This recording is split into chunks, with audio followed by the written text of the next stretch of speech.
Hey guys, and welcome back to 10 Things Not to Say to an Artist Part 4. I've accumulated so much stuff that it just deserved to be in another video. So let's jump right in, get started, and hopefully you guys won't be too irritated by the things that may have been said to you.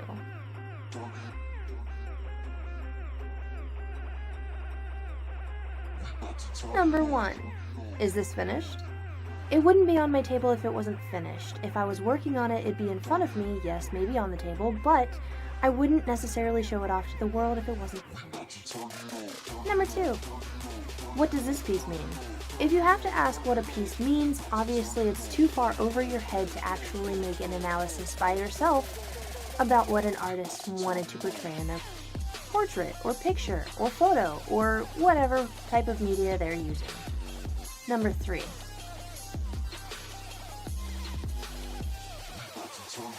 I can do this with a Photoshop filter. Great for you.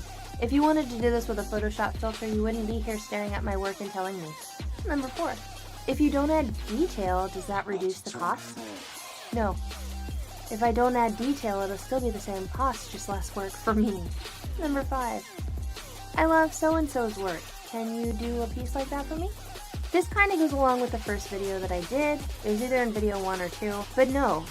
Recreating somebody else's work and then passing it off as my own is not what an artist wants to be known for. So if you like somebody else's style or so-and-so's work, go to them directly. Do not find a little indie artist or whatever to fulfill the dreams that you want. Number 6. Do you do caricatures? You could make a lot of money from that. If you're coming up to an artist like me who does a lot of anime-based work or fine art type of work, do not ask if I do caricatures. They are two completely different styles. Caricatures just aren't fun for me. Number 7. Do you give any of your older work away? On the rare occasion that I'm trying to clear out some of my old portfolios or a piece that I just didn't like but I could find a potential home, maybe? But do not come up to me and ask if like a piece that I did last year that I just don't want anymore can be given away for free. We as artists are trying to learn from our past mistakes or past pieces, so no. I might take like an old piece, spice it up, and then like resell it in 5 years or tomorrow. You never know. Number 8. Do I get a discount when I buy 2? Sometimes, like when I set up a convention table, sometimes you might get lucky and a lot of my prints are buy 2 for like some specific discounted price. But if I have like 2 canvases or 2 of the butterflies or something like that set on the table, no, I will not give a discount unless it is up to me whether or not who I give a discount to. Do not ask for it because that'll just make me bump up the price, which I really wouldn't do, yeah. Number 9. Why does it cost so much?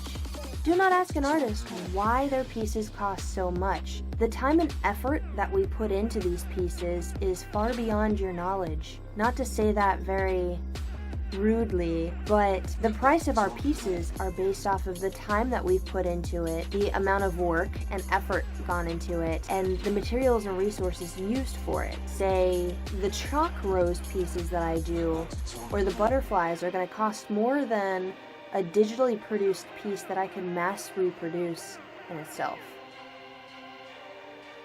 Just as an example. And number 10. Can you donate a piece of your work to our event?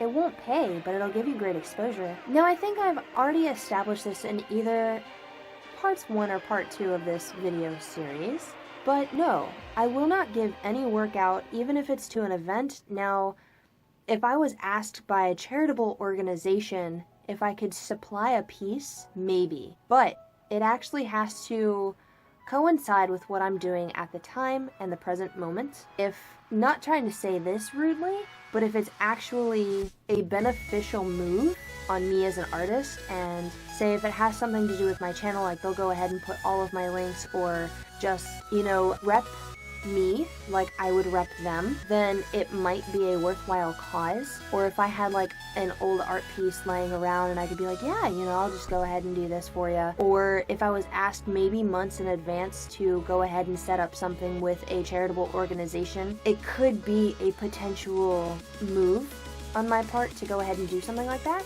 But if you're like a local shop that's just like, oh, donate this and you know, we won't say anything about it, but if people ask, then we'll go ahead and tell.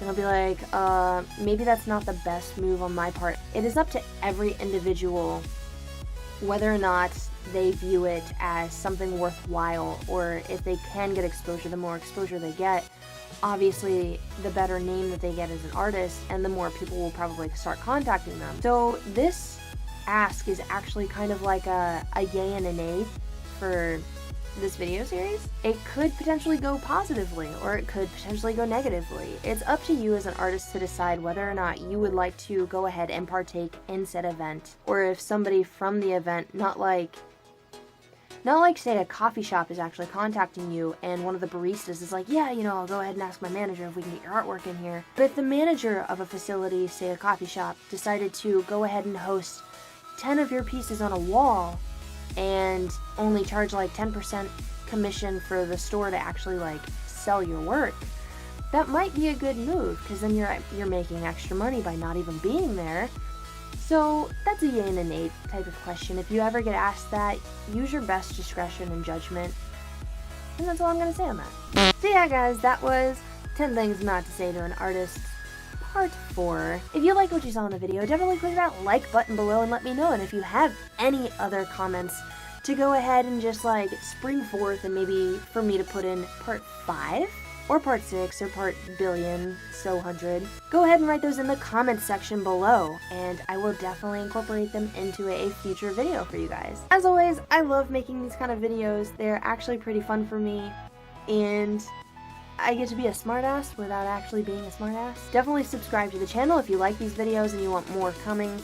There's 10 bazillion other videos on the channel that you guys can check out too. And I'm always open for new video ideas, so if you guys have one that you want me to see, definitely write those somewhere in the comments. As always, I will see you guys in the next video.